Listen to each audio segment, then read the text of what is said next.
A aula está sendo gravada. Controlem-se de frente à câmera.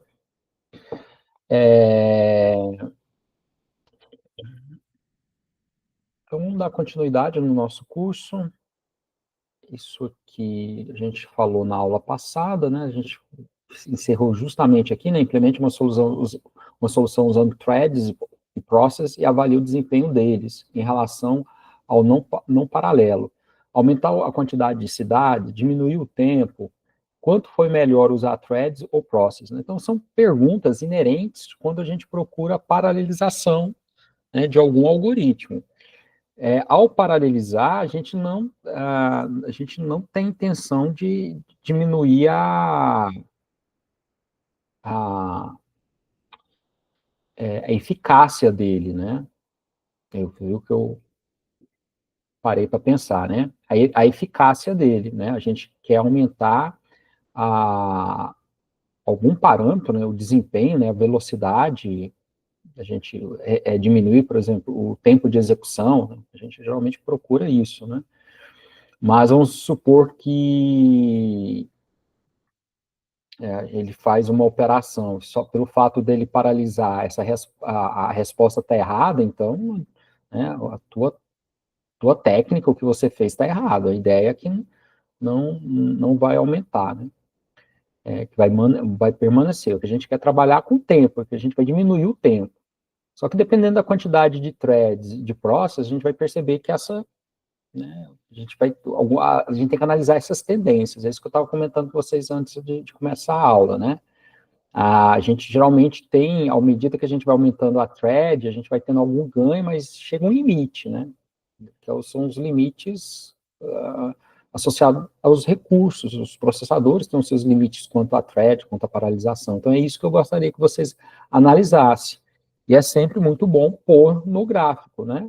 A gente tem que falar pôr no gráfico, colocar uma pausa aí para não ficar estranho. Eu tinha um professor, um americano, né? E na universidade ele enrolava para falar esse pornográfico e a gente sempre dava uma risadinha.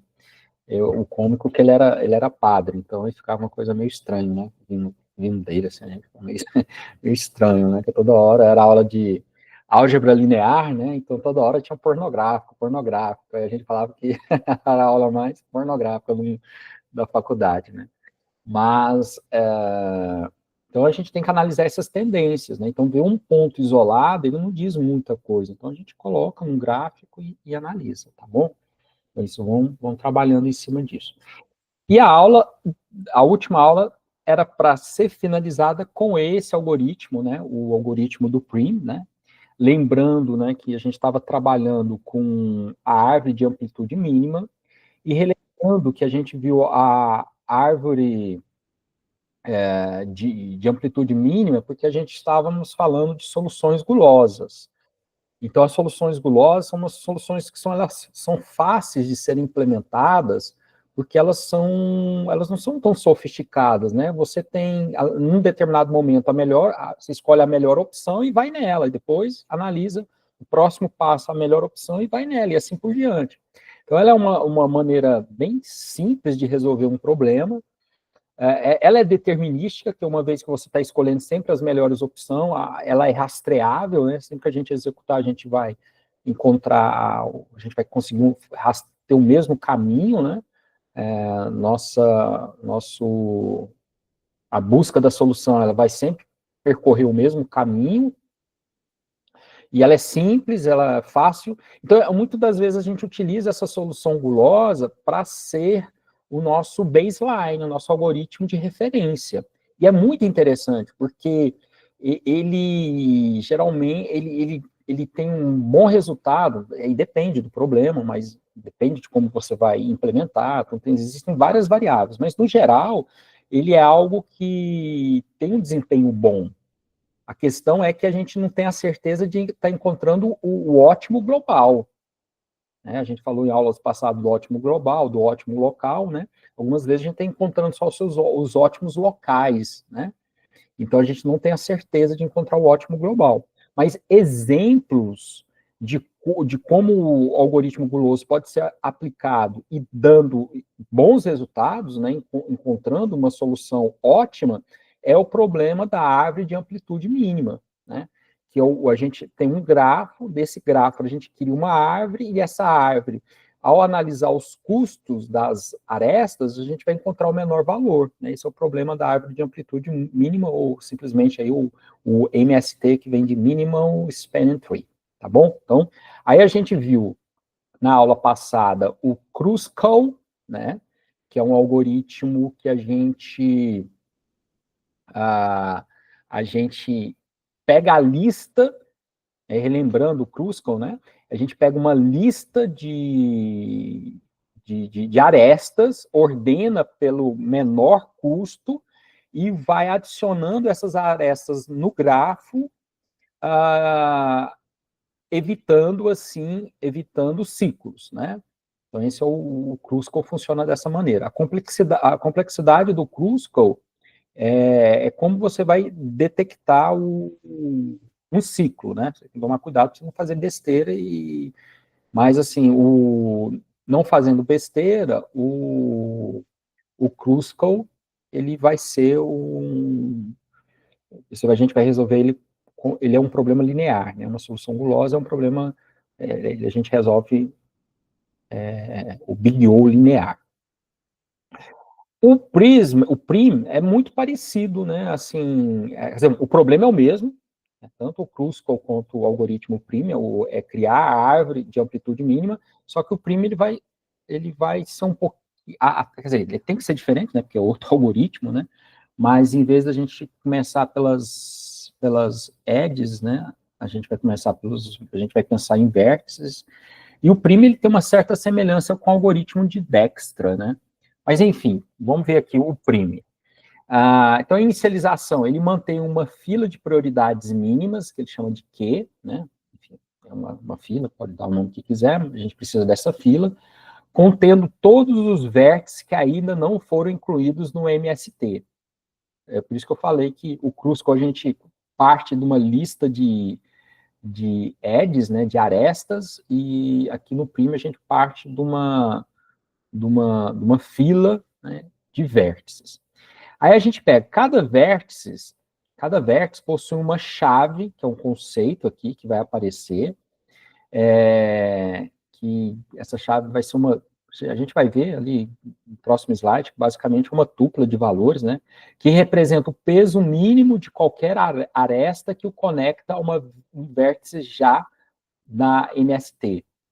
Parece muito aquele conceito aquela tupla que a gente estudou no algoritmo do Dijkstra, né, onde que a gente tem um custo e depois a gente tem uma origem, né, de onde que você chegou naquele custo. Muito, muito similar, né?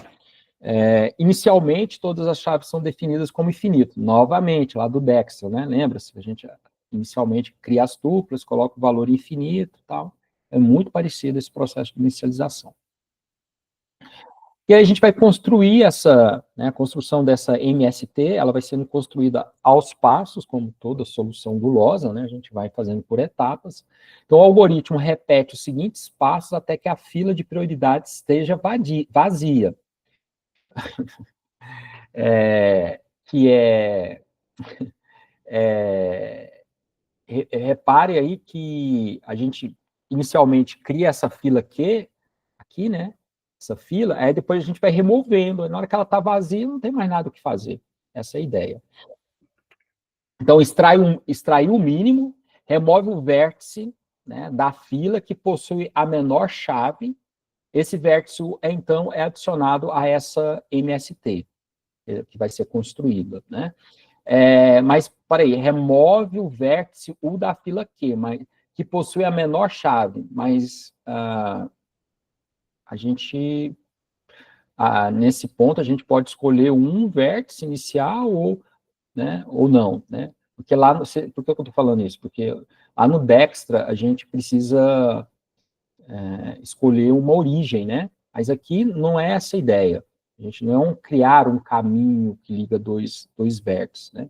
Então, a gente vai olhar nesses vértices, né, aquele que possui a menor chave. Só que no início, né? Tá tudo nulo lá, então a gente vai escolher um.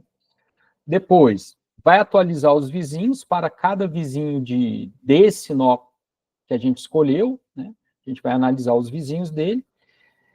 Se esse vizinho, né, ainda está na fila Q, ou seja, ainda não está na MST, então a gente não vai analisar um nó que já foi analisado. Então, uma vez que esse nó vai para essa MST, ele não vai ser mais analisado.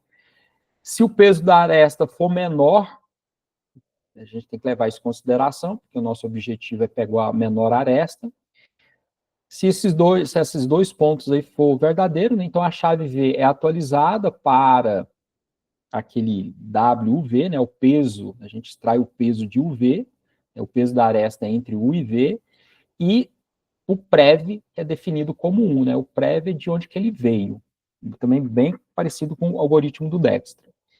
E aí, aqui a gente tem essa construção passo a passo, né, aqui a gente tem o grafo. Aqui, essa tabela aqui seria o que na descrição seria o nosso MST que a gente está construindo, né? Que é o Minimal Spanning Tree, a gente vai construir. Então, aqui, ó, por exemplo, nesse gráfico aqui, o nosso MST é isso aqui, ó, ADBCF, né? Que, veja bem, em relação aos nós, os nós da nossa MST tem que ser igual aos nós do nosso grafo, né? Porque uma árvore de escoamento, né, uma árvore, a MST, ela tem que ter os mesmos vértices, né?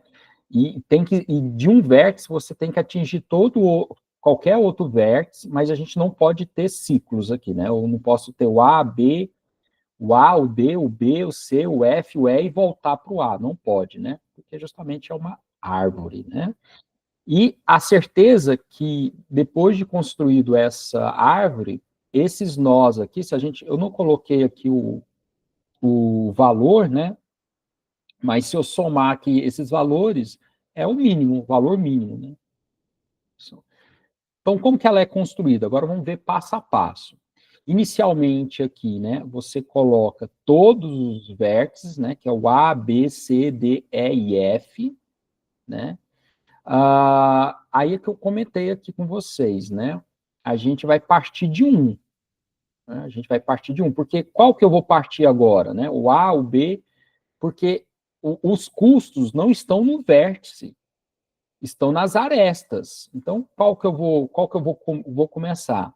Bom, mas como eles vão estar conectados, ou seja, de um vértice eu posso ir para qualquer outro vértice, então não importa de qual que eu vou começar.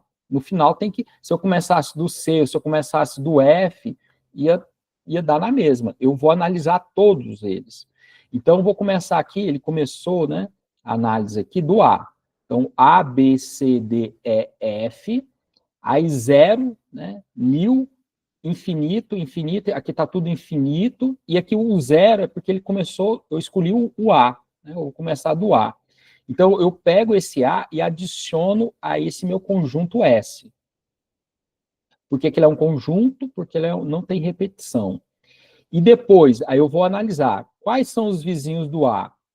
Aí a gente olha aqui no gráfico, né, os vizinhos do A é o B, então, pelo B, eu chego no B pelo A a um custo 5, o C, eu chego no A a um custo 6, o D, eu chego através do A, um custo 4, o E não é vizinho do A e o F não é vizinho do A. Então, continua infinito, nil, infinito, nil.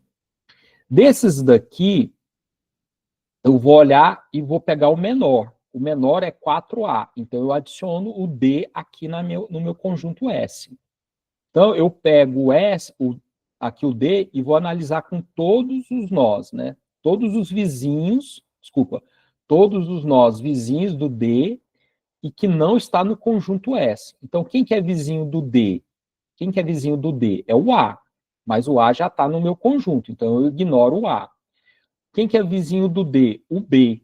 Então, eu chego no B pelo D a um custo 2, chego no C através de um D a um custo 2, não tem, ele não é o D, né? Não faz com ele mesmo, ele não é vizinho do E, então é infinito, ele não é vizinho, ele é vizinho do F, então ele chega no F 4D. Beleza?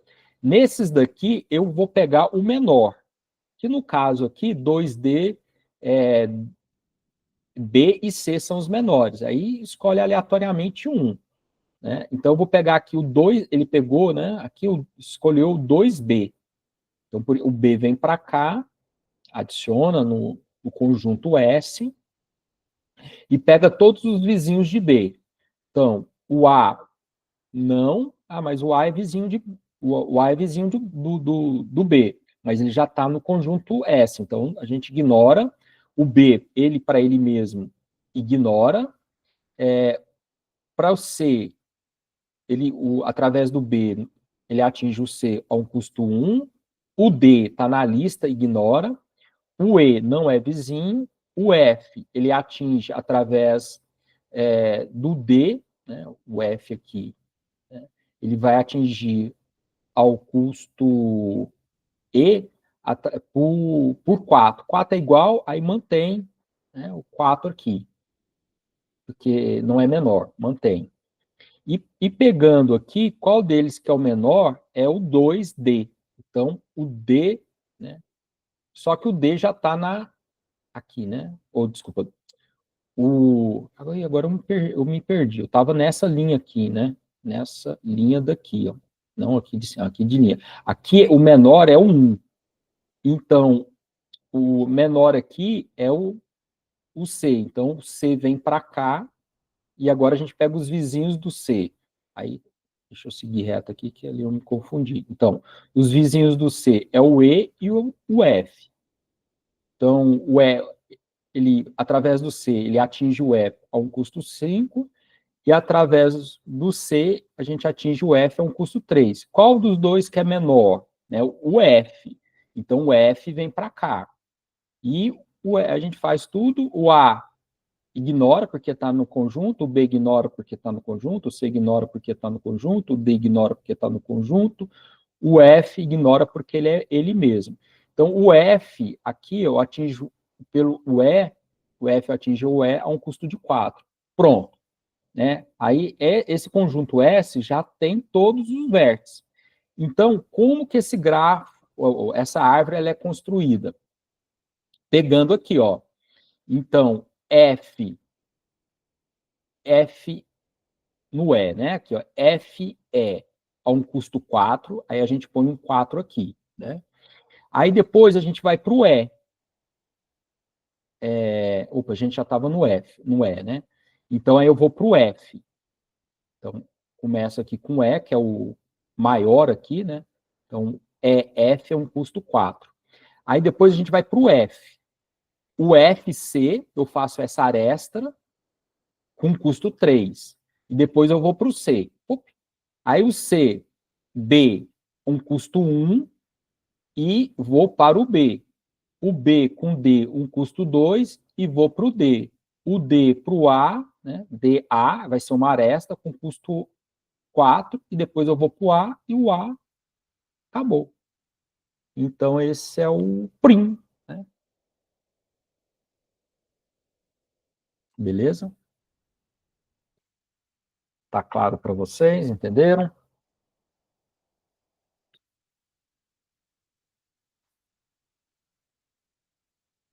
Cri, cri, cri, cri.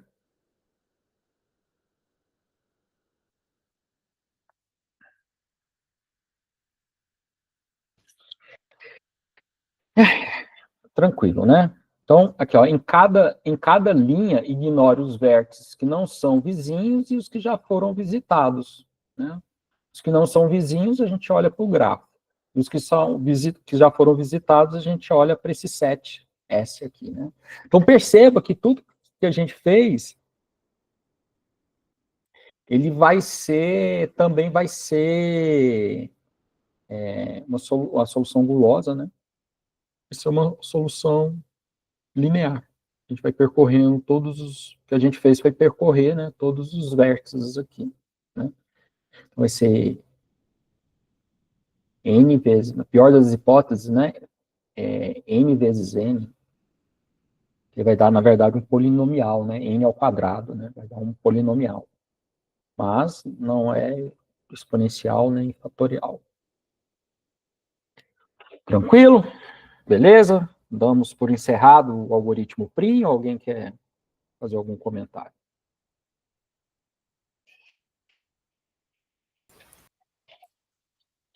Professor, eu queria fazer uma pergunta. Diga. Pode É, fazer. para esse algoritmo PRIM definir os próximos nós, tem alguma regra, por exemplo, digamos que a única aresta que tem em D é de A para D. Então,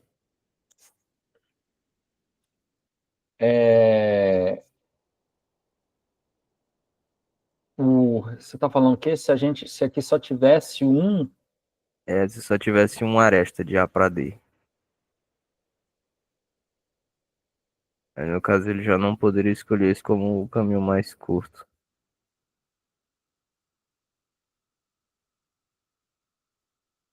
eu estou tentando entender o teu caso aqui. A gente, bom, ele vai percorrer aqui. Pode acontecer ter uma situação que um nó ele vai ficar, não tem como ele ficar sozinho. Não, a gente vai pegar só. Podemos fazer esse caso. Vamos tentar aqui. Deixa eu ver se esse aqui não está. Esse aqui não está. Ele está com uma figura toda. Mas a gente, se quiser, a gente pode fazer aqui um caso em que ele só tem. Se ele não tiver aqui AD, ele não tiver essa, essa aresta, né? Então ele ia começar. Se a gente começasse aqui do A, deixa eu ampliar aqui. A gente começava do A aqui. Então a gente analisar. O A para o A ignora, o A para o B, a gente, ok, o A para o C, e o A para o D, essa linha aqui não ia existir.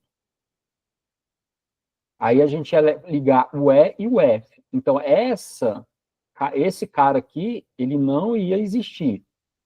Mas aí o A ia estar ligado com o menor, que no caso aqui, o menor seria B. Então, o A estaria ligado com B. O lugar do A está ligado com D, o A estaria ligado com B. No final, a gente. Bom, aí ia continuar, em vez desse cara aqui, o A ia estar ligado aqui. Né? Então para esse algoritmo funcionar, cada vértice tem que ter pelo menos duas arestas. Ele tem que ter pelo menos uma aresta. Porque, Se eu entregar esse grafo aqui, né, para esse algoritmo e executar ele, ele vai retornar isso aqui. Vai tornar ele mesmo. Tem que ser, não pode, ele tem que ser um grafo completo. Ele não pode ter eu não posso entregar para ele um vértice sozinho, só um vértice. Tem que ser um completo, ou seja, todos os nós tem que ter ao menos uma aresta com o outro vértice. Perceba, se eu entregar aqui essa TSM aqui, né, essa árvore para esse algoritmo, ele vai retornar ela própria. Já que ela é a menor, então ela é ela mesma. Por exemplo, se eu pegar o A aqui, se eu partir do A, ele vai analisar todos os vizinhos, é só o D. Então ele vai escolher o D. O D vai analisar todos os vizinhos menos o A, só tem o B, então ele vai escolher o B. O menor só tem um, então o menor é ele mesmo. O B vai escolher todos os vizinhos que não foram analisados, ou seja, que não é o D e que não é o A. Então só sobrou o C, então ele vem para o C. O C vai para o F vai para o E, vai terminar todos os vértices, acabou o algoritmo. entendi, no caso, se entregar diretamente esse gráfico da direita, ele vai dar o mesmo caminho. Justamente. E o que E aconteceria veja, se colocar veja ele... que nossa preocupação aqui é entregar uma árvore que, se eu somar as arestas, vai ser o menor valor possível. Então, quais são os valores que a gente tem aqui? A gente tem aqui o 4, né, aqui do lado, vamos colocar aqui o 4. A gente acho que já fez isso na aula passada, eu acho que a gente tinha chegado no 16, né? Mas vamos ver aqui. Aqui é 4. Aqui embaixo aqui é 2. Ctrl V. Aqui é 3.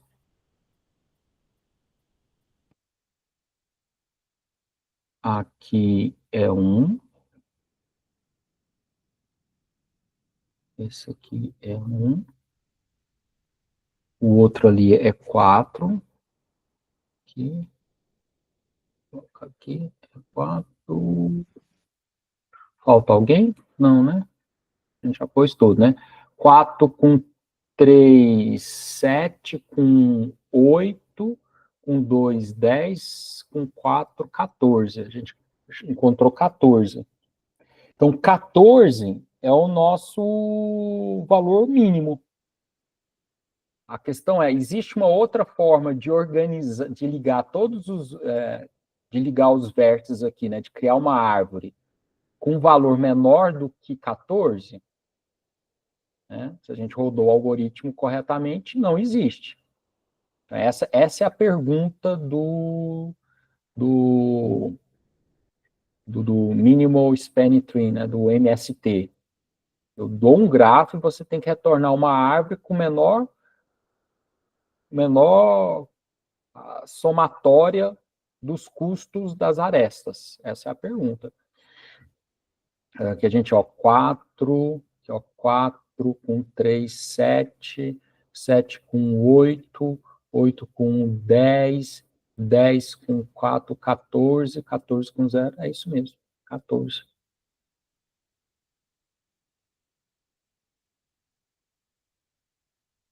Tá claro? Ficou claro para vocês?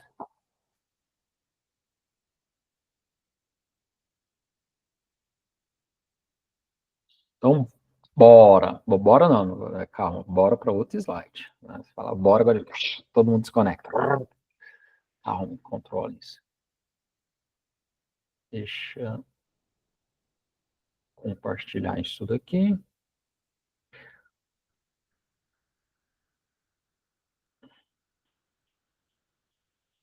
E tá. Então vamos relembrar aqui, né, qual o caminho que a gente estará trilhando aqui nessa disciplina.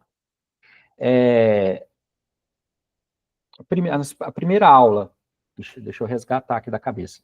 Então, a primeira aula, a preocupação ali foi trazer alguns conceitos, né, ao analisar os algoritmos, o desempenho, eficiência, eficácia, acurácia. A gente falou depois, né, que existem problemas que podem ser resolvidos de formas determinísticas e não determinísticas, são os problemas estocásticos, né, que existem problemas que são mais fáceis, em como que a gente vai analisar esses problemas, né, então a gente utiliza a nomenclatura, a notação Big O, então a gente consegue ver graficamente o desempenho enfim, né, dos resultados, né, das nossas soluções, né, para um determinado problema. A gente tem diversos Big O's, né,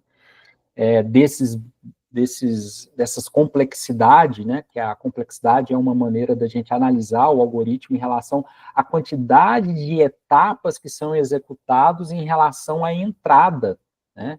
Então, algoritmos, quando a entrada vai aumentando, esse tempo, esse número de etapas vai crescendo, aí são as formas, né, pode ser linear, constante, e a gente está fugindo de soluções que esse crescimento é exponencial ou fatorial. E para poder exemplificar esses tipos de problemas, nós vimos o caixeiro viajante, que é um exemplo clássico para poder mostrar um problema complexo. Aí depois a gente veio com uma definição do que esse algoritmo complexo, o que é alguma coisa complexa, porque esse complexo também está no nosso português, né, algo que é difícil, é complexo, mas em relação à complexidade de algoritmos, esse complexo ele tem um conceito, né, e aí a gente apresentou nas aulas passadas esse conceito do NP, né, até começa falando de P é igual a NP, então o que é um problema NP, a gente falou sobre isso e tal. E depois, né, tem os problemas NPs, que a gente vai retornar aqui na aula, vamos continuar falando sobre esses problemas NPs, e que esses problemas a gente pode resolver, né, de soluções determinísticas ou de heurísticas, e uma forma, uma heurística seria, uma heurística não, uma forma, né, de resolver o problema, que é sobre uma solução determinística, é aplicar as soluções gulosas, que tem as suas vantagens, que tem suas desvantagens, mas aí a gente viu um exemplo de um problema que a resolução dele, utilizando a abordagem gulosa, é bem eficiente, né? Então a gente viu um problema sendo resolvido de duas formas diferentes, através do algoritmo de Kruskal e o algoritmo de Prim, que a gente acabou de falar. Hoje, agora, né, nós vamos voltar a falar sobre o conceito de NP completo, né, que a gente falou o que é um NP, o que é um NP complexo, e o que é um NP completo agora, né. E a aula de hoje a gente finaliza, né, todo esse arcabouço para vocês olhar, né, a ideia é o quê? Subsidiar vocês com conhecimento para deparar com um problema e falar, ok, aqui eu vou sair com uma solução determinística ou aqui eu vou aplicar, por exemplo, alguma técnica de IA, que é aquela sempre aquele objetivo, não vamos utilizar um míssil para matar uma mosca. Então a gente tem que tomar muito cuidado com as paixões, eu estou trabalhando com, por exemplo, eu trabalho com redes neurais de grafos, que é uma técnica muito boa, tal, mas eu não posso resolver tudo com ele. Ou heurísticas mesmo, né? Vamos lá, eu aprendi uma heurística, tal, agora tudo eu tenho que resolver com essa heurística. Não, você tem que ver se aquele problema é o mais... Talvez uma solução gulosa é muito melhor, você vai chegar no mesmo resultado, mas gastando muito menos tempo, porque ali a solução a gente viu uma solução polinomial, por exemplo. Então, a pegada da aula é essa, a gente vai falar sobre esses problemas NP completos, e na próxima aula a gente já vai entrar no que é a parte mais importante da disciplina, né? Então, isso tudo aqui foi uma questão de revisão, né? Assuntos que a gente trabalha em complexidade de algoritmos, em CANA, complexidade de análise de algoritmo, PA também, né? Projetos de análise de algoritmo, alguma coisa assim, fazendo uma revisão, até porque eu sabia que tinha alguns alunos que talvez não fizeram essa disciplina, então eu quis dar um vocabulário, né? Um fundamento que é elementar e suficiente para a gente poder, mais para frente, né, continuar com a disciplina e entender. Então, na próxima aula, a gente já vai, de fato, entrar nos algoritmos evolucionários, se não houver nenhuma queda aqui, né, se não houver nenhum problema aqui de encerrar a conexão antes da hora. Então, sobre o que é um NP completo, né, a gente viu um exemplo de um problema que a gente chamou de NP, né, só que tem uma série de problemas que fazem parte de uma árvore, chamado os problemas NP completo, né. Então, um problema ele é classificado como NP completo, ele satisfaz duas condições principais. Ele está na classe NP, que a gente estudou na aula passada, né? Eu ressalto aí que é Non-Deterministic Polynomial Time, né? Que não é que é NP, né? Não polinomial. Não, a gente consegue resolver esse problema num tempo polinomial, mas numa máquina não determinística. Ou seja, são soluções que vão, na prática, aplicar alguma técnica estocástica, algum conhecimento prévio para tentar encontrar a solução. E todos os outros problemas em NP podem ser reduzidos a ele. Então, uma coisa muito característica dos problemas NP completo, que é uma coisa assim, bem interessante, é que o problema, em essência, ele é o mesmo problema, só que ele aparece com uma roupagem diferente. né?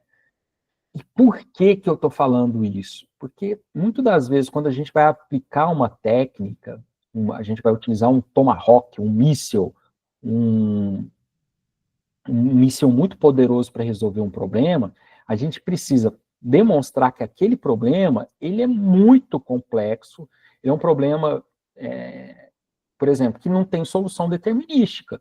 Se você tem um problema e consegue associar ele a um problema NP completo, então você sabe de cara que não existe uma solução determinística para ele. Então é uma coisa muito importante. Então, algumas vezes você está com um problema, mas você tem que mostrar, você tem que provar que aquele problema é um problema complexo. E dependendo, você analisa ele e fala, cara, esse problema aqui é uma instância do problema tal, tal, tal, tal, tal, né? Então, o objetivo da aula hoje, o final, né, é mostrar de como a gente faz a redução desses problemas, né?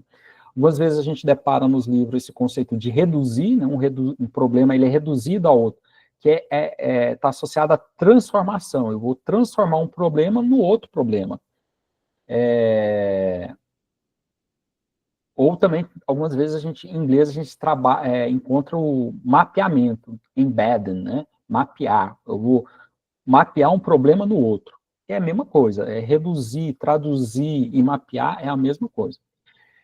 E, infelizmente, chama mapear, porque o mapeamento é um termo na computação que é utilizado muito, né? É uma polissêmica, né? Eu aprendi essa palavra bonita, né? Polissêmica, que eu falava em inglês, que é overload, né? Que é uma palavra sobrecarregada, ela tem vários significados, né? Exemplo clássico, né? Que eu sempre dou é a arquitetura, né? Arquitetura de que você está falando? Arquitetura de computador, arquitetura de rede, arquitetura de sistema, uma arquitetura em sistema distribuído, tudo isso tem um conceito diferente. E isso me atrapalhou muito no processo de pesquisa na minha tese, né, porque o mapeamento de rede, né, então esse mapeamento trazia outros problemas que aí tem que trabalhar, né, tem que lapidar na filtragem. Enfim, né, então aqui, né, a gente está a classe NP, que eu já falei bastante para vocês, né, sobre o problema NP, né, então a classe NP abrange todos os problemas de busca. A gente está interessado em, por exemplo, encontrar um caminho, encontrar um conjunto de arestas, encontrar um conjunto de vértices que responde a um desejo, a uma menor quantidade, de uma menor custo, menor caminho, então, ou maior, né? Então, sistemas de busca para as quais uma solução proposta pode ser rapidamente verificada quanto à sua correção por algum algoritmo em tempo polinomial em relação ao tamanho da entrada. Essa checagem, se está certo ou errado, a gente consegue fazer em tempo polinomial. Por exemplo, se eu voltar no exemplo que a gente fez anteriormente, facilmente eu conseguiria descobrir se uma aresta, deixa eu voltar aqui para poder exemplificar, deixa eu abrir aqui, só um segundo, pessoal, aqui, compartilhar aqui de novo. Então, imagina, eu posso fazer a pergunta para vocês, a aresta 9 o custo 9, né, o custo 9 é o maior custo da minha árvore. Aí você pode olhar, pô, 9? Não, aqui tem 4, 2, 1, 3 e 4. Não, então 9. Então veja que eu fiz uma procura, né? Aqui, ó, 4, 2, 1, né? Então eu consigo checar em tempo polinomial. Aqui é até linear, né? Vai ser em linear. A checagem da correta, eu posso perguntar, nessa árvore, o link BC é o maior. Parei, então, BD é 2, não, 2 é maior, então BC não é o maior. Então, a checagem eu posso fazer em tempo polinomial. Então, todo problema NP, eu posso fazer a checagem da solução em tempo polinomial. Eu não posso fazer a solução em tempo polinomial, é diferente. Ah, e eu também deixei aqui, eu não falei para vocês, mas isso aqui eu deixei só para no slide, para questão de curiosidade, né? Fazendo a diferença dos algoritmos que nós estudamos, o Dijkstra, o Kruskal e o Prim, né? Então, em relação ao objetivo, como funciona, a complexidade, e que eu gosto muito desse aqui, né? A analogia, onde que pode ser aplicado. Então, eu vou colocar que a tabela aí tem bastante coisa, e fica para vocês aí, depois dar uma estudada. Então, voltando aqui, então, isso aqui é um NP, né? Então, tem que atender aquele, e a outra coisa que tem que atender, né? Que todos os problemas NP completo, existe como você relacionar um problema ao outro, né? Então, olha aqui, a gente estudou um dos problemas, que é o problema do caixeiro viajante, que é um problema complexo, né? Ele é um problema, todo NP completo é um problema complexo. Né? O problema complexo, a gente já fez essa definição, é um NP. Então, aqui, a gente tem aqui, ó, o problema da satisfatibilidade, né, que é outro problema, é quase um xingamento, né, o problema da satisfatibilidade, é o caixeiro viajante, a gente já viu o problema do caminho mais longo, o problema do caminho mais curto também pode ser, né, problema da cobertura de vértices, o problema da soma, problema do clique, programação linear inteira, problema do ciclo de Rudrata. Então, essa figura mostra, por exemplo, que o TST, o problema do caixeiro viajante, é um problema muito parecido com o do Rudrata. Eles, agora, inclusive na aula de hoje, não sei se quem já estudou, não sei se estudou, se não estudou, então eu vou falar do problema do Rudrata aqui, né, para vocês verem que é bem similar com o TST. Só que, assim, é similar, mas são diferentes. Mas eu consigo transformar o problema de Rudrata no problema do TSP, que é o caixeiro viajante, e vice-versa, né? Quando a gente faz um mapeamento, né, então, se eu mapeio o Rudrata para o TSP, então é possível mapear o TSP para o Rudrata. Mas o que mais bonitinho de tudo aqui é que todos eles derivam desse SAT, né, que é um problema de satisfatibilidade, que é um xingamento, né, satisfatibilidade. Então, eu acho que merece a gente entender o que é um SAT, né, qual que é o problema da satisfatibilidade, porque todos os outros são variações, eles parecem, a apresentação deles é diferente, mas que no final tudo a gente consegue transformar no SAT. O que isso quer dizer? Que se alguém conseguir resolver o problema do SAT em polinomial, como consequência, resolve todos os outros problemas também de forma polinomial. Então, isso aqui, né, vale hoje $1 milhão. Hoje tem eu não sei se é uma organização, se é uma pessoa, agora eu não lembro, que ela paga $1 milhão para quem resolver esse problema aqui, né, de forma polinomial, porque quem fizer isso, ele vai provar que o N é igual a NP. Né, de forma determinística, não de forma de heurística, né, que através de heurísticas a gente consegue resolver em tempo polinomial, mas a gente não dá a garantia do ótimo global. Então, aqui é uma outra forma, né, de mostrar aqui, né, o problema de partição que pode estar relacionado a outros problemas também, que são todos facetas diferentes do mesmo problema. Então, como eu falei para vocês, acho que merece, né, a gente entender o que é o problema do SAT, né? Quem já conhece, né, então, relembrar, né, relembrar é reviver, reviver é relembrar, e quem não conhece, né, quem nunca pagou, né, essa disciplina, né, então vou apresentar aqui de forma bem tranquila, né. Então, o SAT, né, ele consiste em determinar se existe uma atribuição de valores verdade, né, pode ser verdadeiro ou falso, para um conjunto de variáveis booleanas que torne uma fórmula booleana complexa verdadeira. Então, é uma fórmula que a gente vai ver que ela se apresenta, né, fórmula ela vai se apresentar isso aqui, né? Uma fórmula normal conjuntiva, que é um AND de várias cláusulas com OU. Né? Então, vamos lá.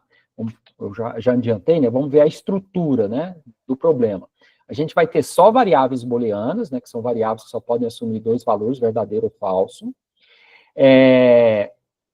Literais, uma variável booleana, ou a sua negação, né, por exemplo, x ou não x, eu posso ter tanto a variável booleana ou a negação dela. Aí a gente vai ter um conjunto de cláusulas, que é uma disjunção, né, então, operador ou, né, representado por, né, esse símbolo aqui, de uma ou mais literais, por exemplo, x ou not y ou z. Então, dentro de uma cláusula, a gente vai ter só disjunção. E a fórmula vai ser uma conjunção de várias cláusulas, né?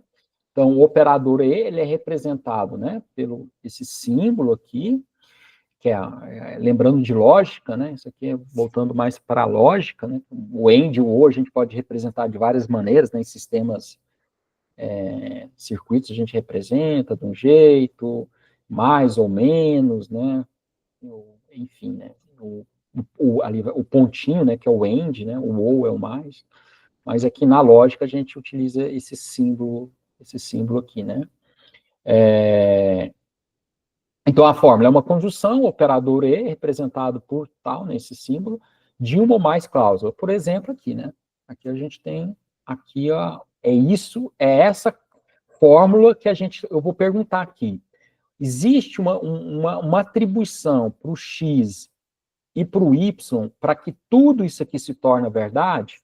Vamos analisar, né? Vamos analisar aqui. Se eu colocar tudo zero, então zero ou not 0 é 1. Então, 0 ou 1, aqui vai dar 1. 0 ou 0, aqui vai dar 0. Então, 1 e 0 vai dar 0. Então, aqui já não deu true. Então, eu vou atribuir, né? Veja que mentalmente a gente consegue resolver isso aqui, porque são duas variáveis. Ops. São duas variáveis. Então, a gente tinha que analisar, tem que analisar todo o espaço, né, da solução. Então, eu falei 0, 0, não deu. Agora, vamos pensar 0 e 1, né? X, 0 e Y igual a 1. Então, aí ficaria 0 ou not 1 é 0. Então, 0 ou 0 é 0. E 0 e qualquer coisa não vai funcionar. Então, não vai ser true. Vamos pensar agora 1 e 0. Então, 1 ou qualquer coisa vai dar 1. Que é Z, ó. Eu estava achando que é X, então é 3 variáveis. Eu não vou fazer, não, porque 3 variáveis, né? 2 elevado a 3 vai dar 2, 4, 8. Vai dar 8 possibilidades. Então, veja que o problema da satisfatibilidade é qual valor eu vou atribuir a X, qual valor eu vou atribuir a Y e a Z, nesse caso, para que essa fórmula lógica vai dar 1.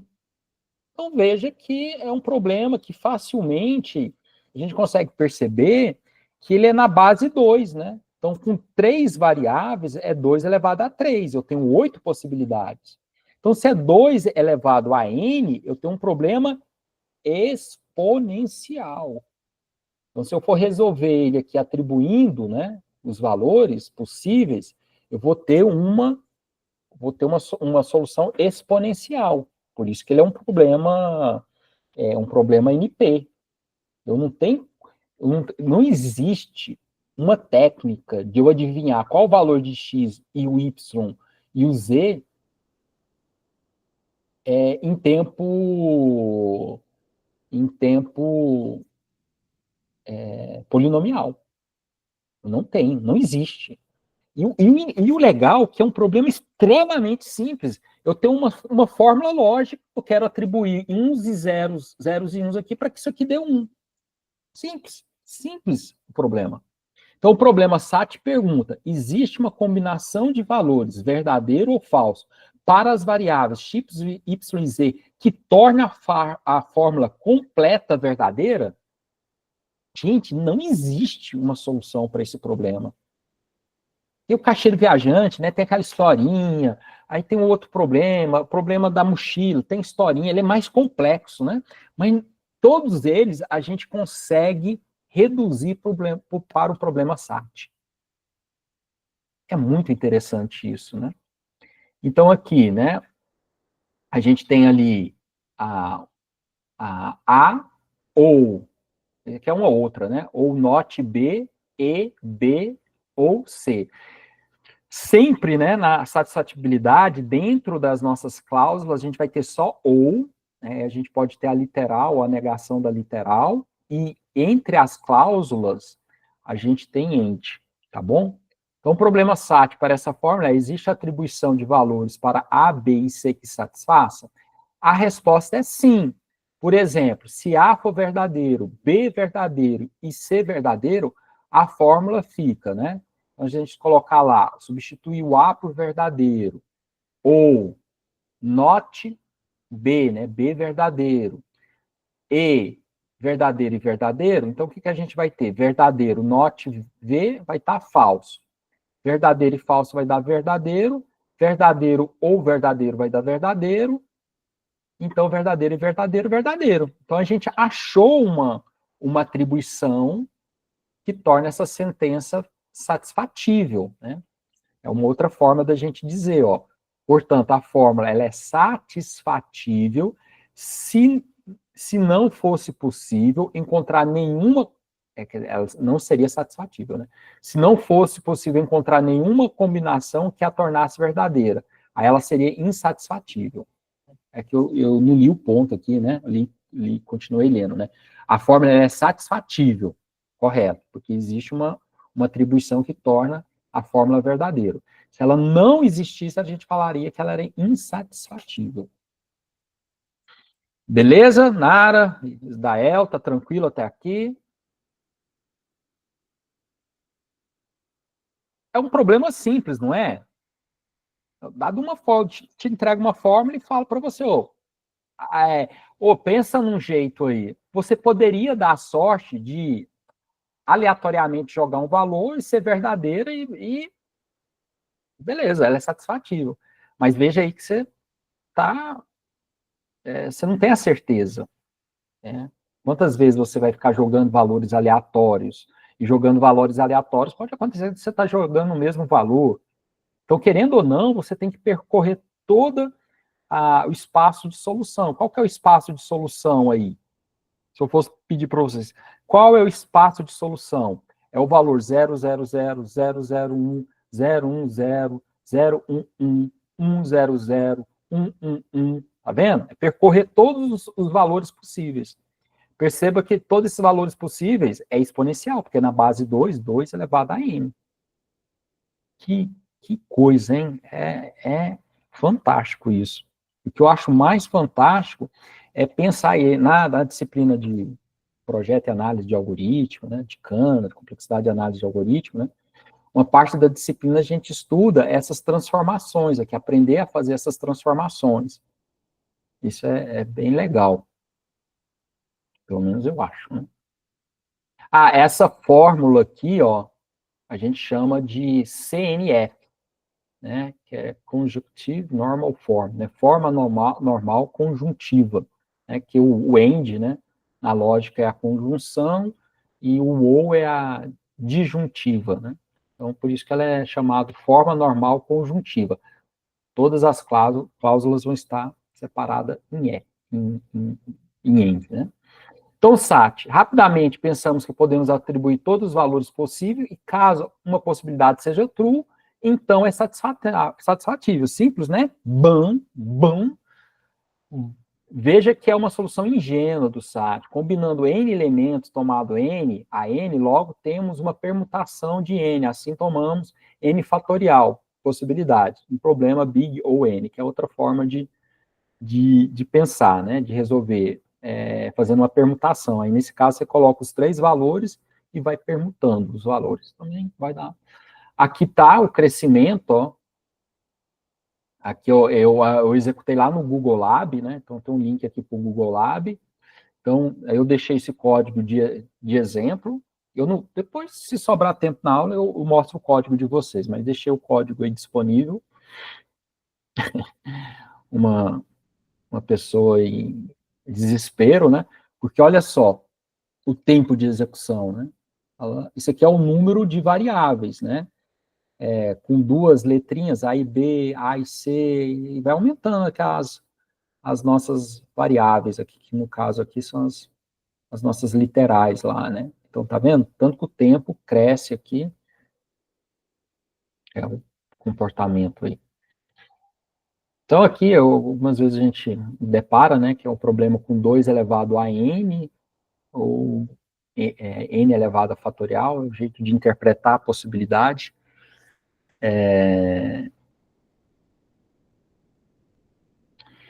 Bom, agora vamos ver um outro problema do ciclo Rudrata. Por que a gente vai ver esse problema? Vamos voltar aqui. Então, a gente entendeu aqui que é o problema da satisfatibilidade. Então, todos esses problemas aqui são um tipo específico de SAT. Se eu resolver o SAT, eu vou resolver todos eles. Do SAT, eu consigo chegar, né, em todos eles através de uma série de reduções. E aí, como assim eu estou falando redução, mapeamento, eu queria dar pelo menos uma ideia de um mapeamento. E aí, como a gente estudou o problema do caixeiro viajante, então, seria um exemplo direto é entender o Rudrata, né, o ciclo Rudrata, e aí fazer essa redução do TSP para o ciclo Rudrata. Né? A gente vai transformar esse problema nesse problema. Beleza? E vice-versa, né? Isso, como eu falei, né? Você reduz um problema para um, você também reduz para o outro. Então, é esse o objetivo. Então, o objetivo da aula hoje, que eu falei para vocês, é vocês entenderem o que é esse NP completo, né? Por que ainda está na classe das dificuldades computacionais e a questão da redução.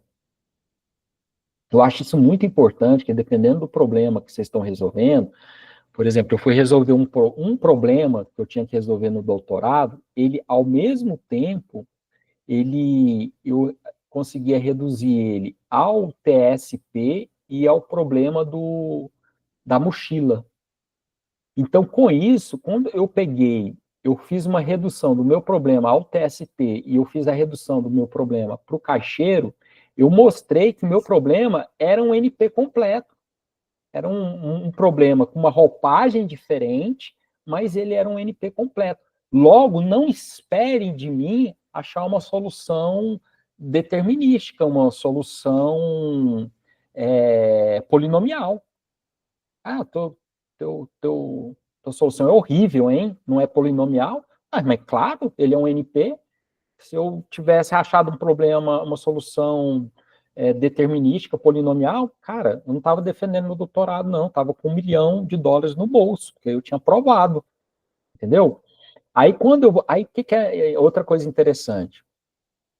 Você está no seu mestrado, no doutorado, resolvendo um problema, e aí eu reduzi o meu problema ao problema do caixeiro viajante. Ah, então eu vou na literatura e vejo quais são os algoritmos que é utilizado para resolver o problema do caixeiro viajante. Aí eu pego essa solução e aplico no meu problema, porque o meu problema é um tipo desse problema. Ele se apresenta de uma forma diferente, mas se eu consigo fazer o mapeamento, então, se eu consigo mapear o problema, eu também consigo mapear a solução do problema. E aí eu ganho tempo. Né? Então, isso é muito interessante. Muitas das vezes, né, a gente está resolvendo um problema e aquele problema já existe na literatura. Talvez ele só é diferente. Não fica. Muitas das vezes a gente acha que a gente está fazendo a coisa nova, né? E não é. Assim, tá, né? Então tem que tomar muito cuidado com essas coisas. A gente vê muito isso aí, principalmente no mestrado, que os alunos estão iniciando a carreira deles na pesquisa. Então, algumas vezes é muito inocente achar que aquilo ali não foi feito, né? Então tem que tomar muito cuidado com isso. Então vamos ver o ciclo Rudrata, né? Então, dado um grafo, o objetivo é encontrar um ciclo que visite cada vértice exatamente uma vez, ou reportar que tal ciclo não existe. Então, por isso que os NP lá falam que são problemas de busca, né? A gente quer encontrar alguma coisa. Então, veja que é muito parecido com o caixeiro viajante. Qual que é a diferença do caixeiro viajante? O que ele se torna um pouquinho mais complexo? Que a gente quer, além de visitar, né, fazer um ciclo e que visite um vértice exatamente uma vez, a gente quer descobrir o menor caminho. Agora, o Rudrata não tem essa restrição. Então, a gente tem que aplicar essa restrição. Se a gente quiser transformar um problema do caixeiro viajante por Rudrata, a gente tem que colocar adicionar essa restrição ao problema. Então, na literatura também esse problema ele é conhecido como o problema do ciclo hamiltoniano, né? É como eu acho hamiltoniano um trava-língua, eu prefiro falar Rudrata, beleza? Quem já estudou grafos provavelmente já se deparou com o problema de Euler, né? O problema de Euler, um grande matemático, né? Vocês já viram o número de Euler, né? Que é aquele exímio, né? Eu acho uma das fórmulas mais fantásticas da matemática, que é E, o número de Euler, elevado a menos π é igual, não, o número de Euler elevado a π é igual a menos 1. Agora, o que é fantástico, né, que o número de Euler, ou de Euler, né, a gente fala em portuguesado Euler, né, mas o correto seria Euler, é o número infinito. E o π também é um número infinito. Então, você pega um número infinito, eleva a outro número infinito, e vai dar menos 1. Agora, como o cara deduziu isso, é fantástico, né? Então, o problema de Euler, ele é bem parecido com o do ciclo de Rudrata. Então, o de Euler, o objetivo é você visitar todos os vértices passando pelas arestas uma única vez. Então, é muito parecido, né? Até confunde. Agora, o Rudrata, não. Você tem que visitar os vértices, o objetivo é visitar os vértices exatamente uma única vez. Tá? Então, eu poderia até repetir a aresta. Ele não está falando de aresta. Eu poderia repetir a aresta, mas o vértice não. Eu não posso repetir o vértice. Esse é o problema. Então, aqui, né, a visita de vértices versus arestas. É o que eu tinha acabado de comentar. Diferentemente do problema de Euler, que busca um caminho que visita todas as arestas de um grafo, o problema de Rudrata exige que todos os vértices sejam visitados.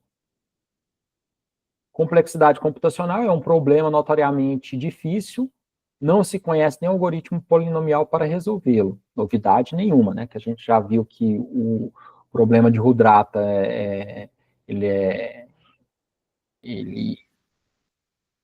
ali naquela árvore de reduções, ele está ligado ao SATA, né?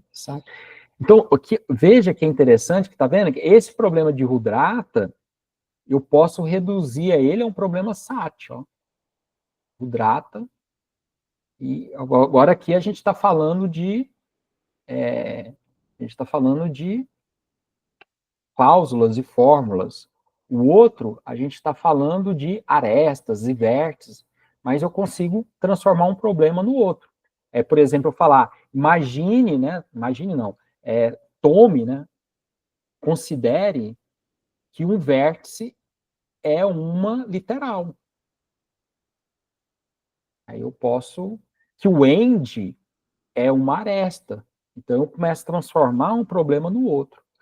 Então, ele é assustadoramente semelhante ao problema do caixeiro viajante. Acho que até ao ler o problema do Rudrata, você pode pensar, mas não é o problema do caixeiro viajante? De fato, o problema do ciclo data pode ser reduzido no TSP. Eles são muito semelhantes. A diferença é que o TSP, a gente tem um desejo de encontrar o menor caminho, né, o caixeiro viajante. Você tem que visitar todos os vértices e encontrar o menor caminho. O ciclo Rudrata, não. Ele não fala que em menor caminho. Ele fala que tem que percorrer todos os vértices, pelo menos uma única vez. Você tem que criar um ciclo que você sai de um vértice, vai visitar todos os outros e volta para ele. Tá? E você não pode repetir os vértices. Então, aqui novamente, né, aquela árvore, né, aqui eu retirei da minha tese, porque além de estar em português, né, aqui é o que eu falei, ó, quando o meu problema de mapeamento de rede, né, incorporação, a gente, quando desconsidera os links, ele vira um problema de mochila. Quando ele ignora os nós, né, faz a restrição dos nós, né, ignora os nós, ele se torna um problema do caixeiro viajante. Então, eu posso provar pelos dois caminhos que ele é um problema, que ele é um NP difícil, né? NP difícil é um problema tão difícil quanto mais difícil do NP completo, tá? Todos eles são, esse NP difícil também é uma classificação que tem hora que eu acho meio exagerada, tal, porque todos eles são problemas NP completos, mas nem todo problema NP completo é um problema NP difícil, né? Então, mas eu não vou entrar nesse mérito, não, tá? Aqui é só para mostrar, e depois a gente vai falar sobre essa incorporação de redes virtuais. Quando a gente tiver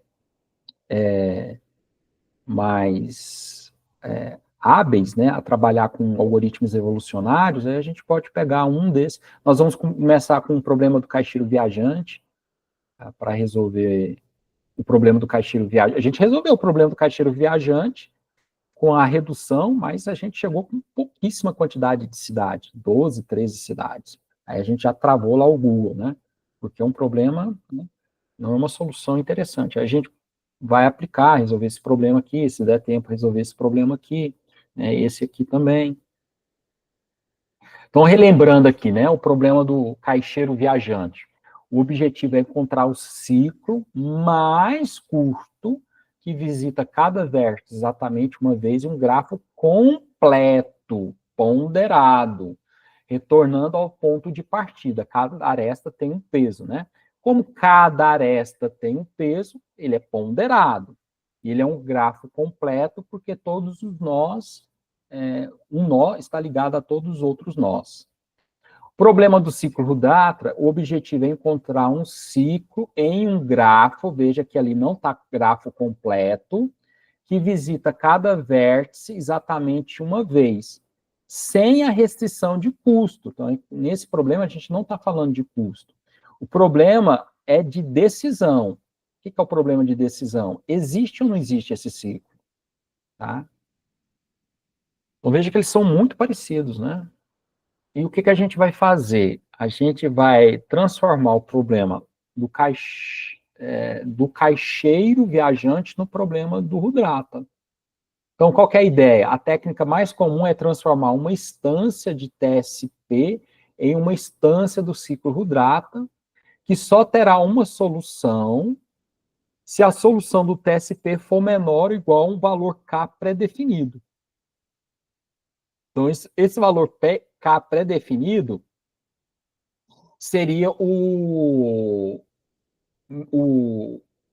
menor custo, né? O que a gente chama de o caminho ótimo, né? O caminho ótimo, que é o menor caminho possível, né? Então a gente vai predefinir o K. Se existe um K no TSP, então existirá um K no Rudrata. Então, como que a gente faz isso? Né? Define o problema de decisão para o TSP, né? Em vez de qual o caminho mais curto, o problema se torna, existe um ciclo com custo total menor ou igual a K? Esse é o problema TST de decisão. Porque no TST, no caixeiro viajante, né, o nosso desejo é saber qual o caminho mais curto. Só que o Rudrata, o objetivo dele não é achar o caminho mais curto. Mas a gente, então, vai substituir essa pergunta por existe um ciclo com custo total menor ou igual a K? Os vértices. Os vértices aqui, os vértices do novo grafo, esse grafo G' que a gente vai construir, serão os mesmos do grafo principal do TSP. Então, o grafo, os vértices são os mesmos. São os mesmos, né? A gente está reduzindo, a gente não pode sumir com os vértices, né? Então, os vértices têm que ser os mesmos. As arestas, né? Para cada aresta UV no grafo original G, com peso, adicione uma aresta ao novo grafo. Então, você tem um grafo, né? As arestas no grafo original. Esses grafos têm um peso, então eu vou adicionar essas arestas nesse grafo que eu estou recriando. Então, veja que o processo da redução, eu tenho que transformar o grafo de um problema no grafo de outro problema. Só que essas arestas têm uma condição de mapeamento. Eu falei para vocês, né? A gente encontra na literatura muito esses termos, né? Transformação, redução, mapeamento, é a mesma coisa, né? Condição de mapeamento. Essa aresta, ela é incluída em G' apenas se seu peso for menor ou igual àquele valor que a gente define, esse K. Essa aqui é a restrição de custo. A gente adiciona uma restrição nesse problema. Então, isso aqui é só o formalismo. O que a gente falou até aqui? Só falando mais matematicamente, né? Seja um grafo, que é um conjunto de vértices de arestas, né? Em um grafo completo, ponderado, para uma instância de TSP. O V é o conjunto de cidades, que é as vértices, e o E é o conjunto de arestas. No caso, no caixilho viajante, poderia até falar um conjunto de estradas, né? Uma função de peso, né? Tem uma função que essas arestas, né? Elas têm um peso, que o valor desse peso pertence aos reais positivos. O problema do caixeiro viajante, né? O custo, né? É um custo positivo. A questão é, existe um ciclo hamiltoniano, né, o Rudrasta, um ciclo hamiltoniano com custo total menor ou igual a K? Então, para transformar isso para o ciclo Rudrata, construímos um novo grafo, G'. Então, veja aqui que o V é igual, então a gente repete o vértice, e a gente cria um novo conjunto de arestas, onde V é o mesmo e E' é um subconjunto de E definido da seguinte forma: E' são as arestas, né? Então, uma aresta ela é formalmente constituída por dois vértices, U e V. Então, essas arestas pertencem ao E, tal que o peso dessas arestas é menor ou igual a K. Então, é esse processo aqui que a gente tem que fazer. Então, exemplo do mapeamento, né? Considere um problema TSP com 4 cidades, A, B, C, D. Então, a gente tem aqui essa cidade, A, B, C, D. Ele tem que ser completo, ou seja, todo vértice está ligado em todo outro vértice, porque isso aqui é uma requisição, é uma exigência do problema do TSP. E toda aresta tem que ter peso, beleza. Então, essas exigências estão sendo atendidas. E aqui a gente tem, né, o peso, né? O peso de AB é 10, o peso de AC é 15, o peso de AD é 20, o peso de BC é 35, BD 25 e BD. Agora a gente vai transformar isso aqui a um problema de Rudrata. Então, o que a gente vai fazer? Né? O problema de decisão do TSP se torna: existe um ciclo com custo total menor ou igual a 20? De onde que eu tirei esse 20 aqui? Né? Esse 20 aqui é um valor qualquer que você tem, que é uma restrição que você vai colocar no seu problema, tá? Porque no TSP, nós queremos descobrir um custo o menor caminho possível. No Rudrata, não é isso que a gente quer descobrir se existe um caminho menor ou igual a 20. Tá? Aí você vai falar, professor, mas você disse que lá, o de Rudrata, a gente quer descobrir um ciclo, se existe um ciclo. Não falou em custo lá. Mas agora a gente está transformando o problema de TSP para o problema de Rudrata. Então, por isso que a gente tem que levar essa restrição. Só que essa restrição agora vai ser um problema de decisão, se existe ou não. Para mapear isso para o ciclo Rudrata, construímos um novo grafo, G', com as mesmas cidades, A, B, C, D, mas com uma regra de inclusão de arestas. Só mantemos as arestas cujo peso original é menor ou igual a 20. Então, o que a gente faz? Então, arestas a serem mantidas, né? Todas elas que é menor ou igual a 20. Então, por isso que ficou AB, AC e AD.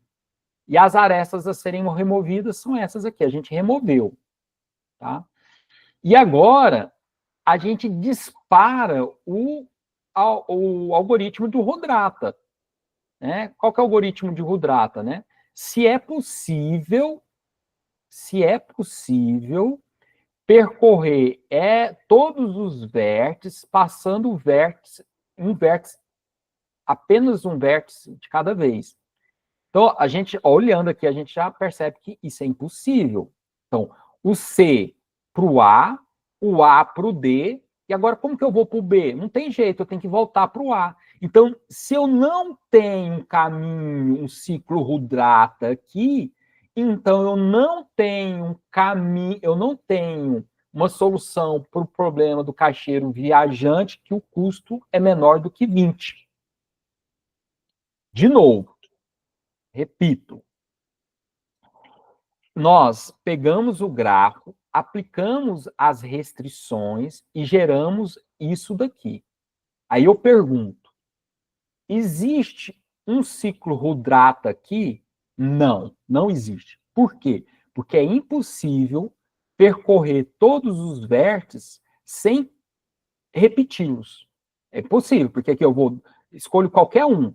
B, A, D, D para C eu tenho que D para C eu tenho que voltar para o A, repetir. Então não é possível. Se eu começar do D, D para A para B, B para C, eu tenho que voltar para o A. Então estou repetindo. Então não é possível criar um ciclo Rudrata. Se não é possível criar um ciclo Rudrata aqui, é impossível achar uma solução para o problema do caixeiro viajante que o custo é menor do que 20. Tá vendo?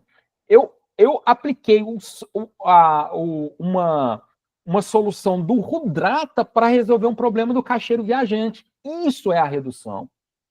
Isso é mostrar que se eu acho a solução aqui, essa solução eu aplico lá. Eu até me empolgo, né? Então, eu coloquei nos slides o que nós fizemos aqui. Ó. O novo grafo G' contém apenas as cidades A, B, C e D e as arestas que ligam com peso menor ou igual a 20. O problema agora é de decisão. Existe um ciclo Rudrata nesse novo grafo?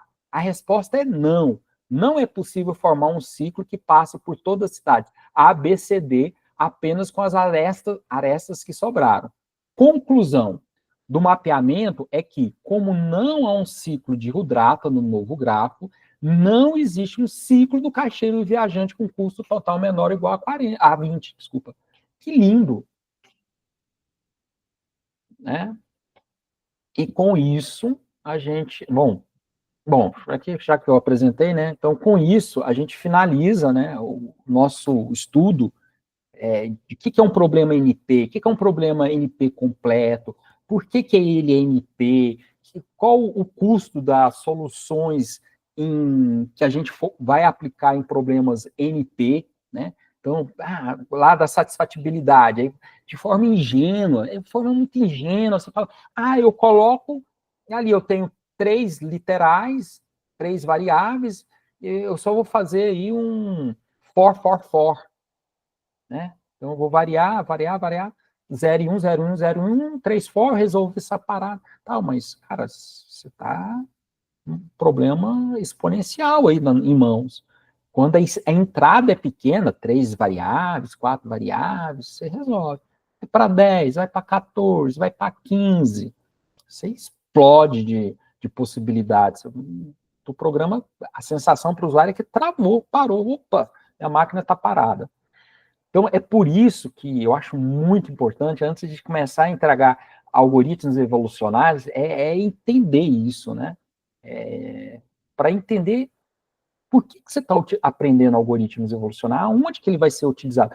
Porque em certos momentos, se isso não está muito bem na cabeça, você começa a estudar os algoritmos evolucionários, se desanima, fala, eu não vou mexer com isso não, é muito mais fácil eu fazer de outra maneira. Só que aquela outra maneira que você está pensando, determinística, você não vai resolver o problema em um tempo polinomial. Então, aí sim, merece. Por que você está estudando? Por que ele é um pouquinho mais complexo ali na hora que você está estudando? Mas porque você precisa dela lá na frente. Então, dá essa motivação para vocês, antes de simplesmente entregar lá e falar assim, faz dessa maneira, é assim, assim, tá? Eu acho isso muito importante. Eu acho que um grande erro no processo didático, de aprendizado, muitas das vezes é dado a solução sem entender o problema. E aí, eu acho que isso acaba a pessoa não entendendo por que ela está estudando matriz, por que ainda a gente escuta hoje falando, eu aprendi equação de segundo grau, mas eu nunca apliquei isso na minha vida. Porque você não entendeu aonde que aquele problema teria. Então, algumas vezes o problema está na tua cara, você só não entendeu que aquilo você precisaria aplicar aquela solução. Você até viu a solução, mas você não entende que é ali que você teria que utilizar, né? Então, esse foi meu objetivo aí até esse exato momento, né? Belezinha, pessoal? Beleza, professor. E agora, né, a gente vai vou apresentar nas próximas aulas algoritmos evolucionários para a gente dominar o fundamento, né, de como representar um problema. E, bom, isso a gente vai falar nas próximas aulas. E depois, como eu já falei, jogar para problemas de rede. Né? O caixeiro viajante é um problema de rede, né? Problema da mochila é um problema que aparece. O cara começa a estudar sobre network function, microservers. Cara, microservers está intimamente a alocação de recursos, problema de caixeiro viajante. Questão de conexão de microserviços, outra coisa em 5G, em assuntos mais recentes, né, problema de fog computing, Mac computing, muitos dos problemas ali a gente consegue encaixar em problemas, como eu falei, né, do caixeiro viajante, do problema da mochila, e assim por diante. Então, por hoje é só, e a gente continua na quinta-feira, tá bom? Pessoal, bom resto de dia e a gente se vê na quinta-feira.